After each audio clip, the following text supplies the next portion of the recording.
Her pictures are dark and disturbing. They depict detention and torture and dreams of freedom and resistance. Anahita Rezvani-Rad has transformed her anger and grief over the failed student uprising in her homeland of Iran into powerful oil paintings. Rezvani found refuge in London. She came here 5 years ago after her work attracted the attention of Iranian censors. Her themes derive from the internet, blurred photographs of demonstrations and arrests in Tehran, which the artist transforms into her dark visions. I could never show this work in Iran because it's too political. And fascination started with finding images I could have never seen in Iran because of the censorship. So it was so exciting to start painting with so much freedom. Artists like Rezvani are the latest attraction in the international scene. Whether from the Middle East, Asia, or Africa, collectors and curators are discovering the often unique and compelling work by artists from developing countries. Many of these artists come from backgrounds marked by poverty and oppression, which is part of their appeal for some buyers in the West. Collector Robert Devroux specializes in art from these regions. He's already bought 6 of Rezvani's works. She's a wonderful painter. The story is interesting. I mean, it's definitely, I think you have to love the work first, and then you come to the story, and the story deepens the work, and they kind of, they feed into each other. African artists often have to work with very basic materials. Their works are frequently direct and highly political. Devroux sees himself as more than a collector. He's also an advocate and patron of the art. It's extremely tough being an African artist. I mean, there are no art schools, or almost no art schools. There's no infrastructure. Materials are hard to get to. Many artists can't afford canvases or the materials from which they sculpt. It's for that reason, obviously, that a lot of African, or much African sculpture uses found objects. And the opportunity to help in a very small way is an interesting one to me. But art from Africa can be profitable as well. Elizabeth Lalushek is artistic director of the October Gallery in London.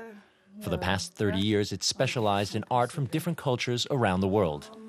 Today, works by top African artists fetch similar sums as those by their European counterparts. 5 years ago, paintings like this one sold for a 20th of what they do today. And the trend continues, with ever more artists from poorer regions entering the global market. Many African artists are making a name for themselves, through their work, of course, which is fantastic, but also because they're getting the opportunity to display their work at famous international shows like Documenta and the Venice Biennale. When people see them in an international context, they suddenly realize how interesting the works are. Interesting works like these masks made of trash. Romuald Hazume is a new star in the art scene, with connoisseurs paying up to 13,000 euros for his work. And major pieces like these spectacular tapestries by El Anatsui are fetching 7-figure sums. Experts agree that prices are likely to rise, with many predicting a boom in African art.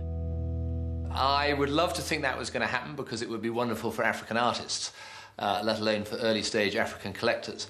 I'm not completely convinced about it. I think it is going to happen, but it's going to happen slowly. Those emerging markets that have really boomed, they have all to a certain extent been underpinned by local money. And there isn't a huge amount of local money in most African markets.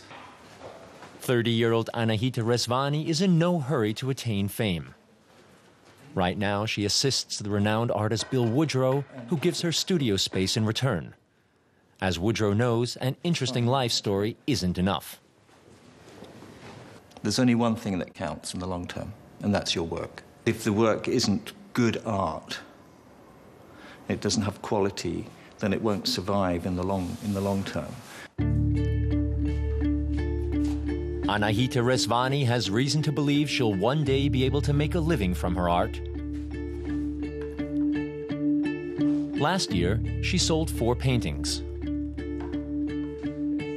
And in the meantime, collectors are paying up to 10,000 euros for her larger works.